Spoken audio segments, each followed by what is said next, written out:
Hello everyone, I am Jyoti Chauhan. So let's start.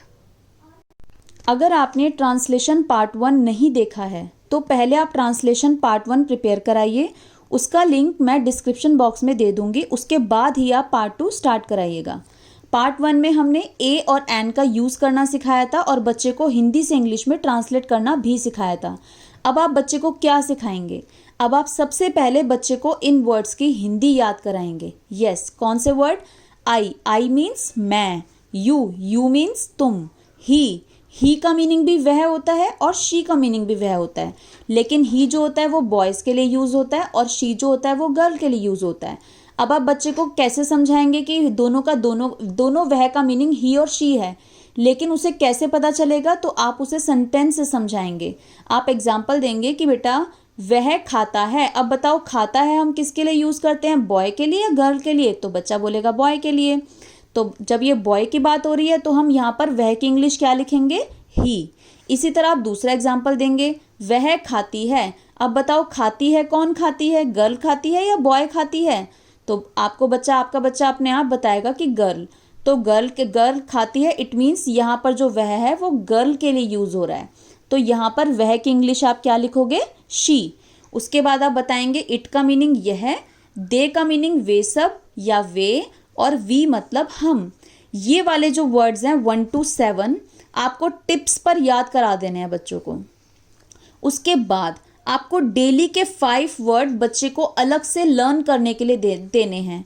जैसे मैंने दे रखा है, तैयार मीन्स रेडी, ठीक मीन्स फाइन, खुश मीन्स हैप्पी, नाराज मीन्स एंग्री, बुरा मीन्स बैड। आप कोई भी 5 वर्ड डेली बच्चे को दीजिए अलग से उसको लर्न करने के लिए, उसकी हिंदी और इंग्लिश दोनों। अब आप बच्चे को कराएंगे इज एम आर का यूज़। अब आप बताएंगे कि चलो ये तो तुम्हें याद हो गया। अब आप बच्चों को बताएंगे कि अब हम इज एम आर करते हैं। आप बताएंगे इज की हिंदी है होती है, एम की हिंदी भी है होती है और आर की हिंदी होती है हैं। आप बच्चे को बताएंगे एम किसके साथ लगता है? आप बताएंगे एम हमेशा आई के साथ लगता है। फिर आप बताएंगे कि इज किसके साथ लगता है? तो इज किसके साथ लगता है? इज लगता है ही के साथ, शी के साथ, इट के साथ और सिंगुलर नाउन के साथ। अब आप बताएंगे सिंगुलर नाउन क्या होता है? तो सिंगुलर नाउन होता है जब हम किसी सिंगल पर्सन की बात करते हैं। सिंगल यानी एक, किसी एक पर्सन की बात करते हैं, एक एनिमल की बात करते हैं, एक थिंग की बात करते हैं, तो वो सिंगुलर नाउन होता है। जैसे अ कैट मैंने आपको पहले ही बता दिया था, अ कैट मीन्स एक बिल्ली। अ रैट मीन्स एक चूहा। अ बॉय यानी एक लड़का। तो ये क्या है? ये सिंगुलर नाउन है। ऐसे ही आप कुछ एग्जाम्पल देके समझाएंगे। फिर आप थोड़ा सा नाम भी देकर समझाएंगे। आप कहेंगे अगर मैं किसी बॉय का नाम लेके बुलाऊं, जैसे मैंने बोला राम क्या है? एक सिंगुलर नाउन है। क्यों? क्योंकि राम एक लड़का है और उसका नाम है, तो राम सिंगुलर नाउन हो गया। तो राम के साथ आप क्या लगाओगे? इज। अगर मैं यहाँ पे गर्ल का नाम दे दूं सीता, तो सीता एक गर्ल का नाम है, तो सीता के साथ भी क्या लगेगा? इज। इस तरह से आप बच्चों को इज का यूज बताएंगे कि इज किसके साथ लगता है। अब आप बच्चे को आर का यूज करना सिखाएंगे। आप बताएंगे आर किसके साथ लगाते हैं? आर लगाते हैं हम we, you, they and plural noun. तो प्लूरल नाउन क्या होता है वो समझाएंगे बच्चों को। आप बताएंगे कि बेटा जब हम एक पर्सन की बात करते हैं, अ कैट यानी एक बिल्ली, तो उसका प्लूरल क्या होगा? कैट्स यानी बहुत सारी बिल्लियां। जब हम एक से ज़्यादा पर्सन की बात करते हैं, किसी भी चीज़ की बात करते हैं, तो वो क्या बन जाता है? Plural noun. और प्लूरल नाउन शो करने के लिए हम क्या लगाते हैं? एस या ईएस लगाते हैं। इसी तरह से अ रैट यानी एक चूहा। और अगर हमें बहुत सारे चूहे लिखने हैं तो आप क्या करोगे? रैट के साथ एस लगा दोगे, तो रैट्स मीन्स बहुत सारे चूहे। तो रैट्स क्या बन गया? Plural noun. इसी तरह से आप कुछ एग्जाम्पल देके बच्चों को समझाएंगे।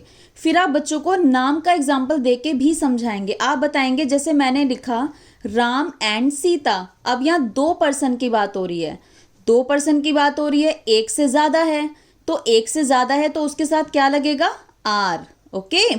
इसी तरह से राहुल एंड राम, यहाँ 2 पर्सन की बात हो रही है। तब जब 2 या 2 से ज्यादा लोगों की बात होती है तब हम उसके साथ क्या लगाते हैं? आर। फिर आप 3 का भी एग्जाम्पल देंगे। आप बताएंगे जैसे मैंने लिखा Ram, Rahul and Sita. Ram, Rahul and Sita 3 person हैं, तो 3 लोगों की बात हो रही है तो उसके साथ हम क्या लगाएंगे, आर लगाएंगे। इसके बाद आप बच्चों को मैचिंग की फॉर्म में देंगे इज एम आर का यूज करना। आपने 3 बॉक्स बनाए इज एम आर, अब आपने तीनों का मिक्स डाल दिया, जैसे मैंने डाल दिया he, I, we, she, Rahul, a cow, cats, you, it, they, dogs.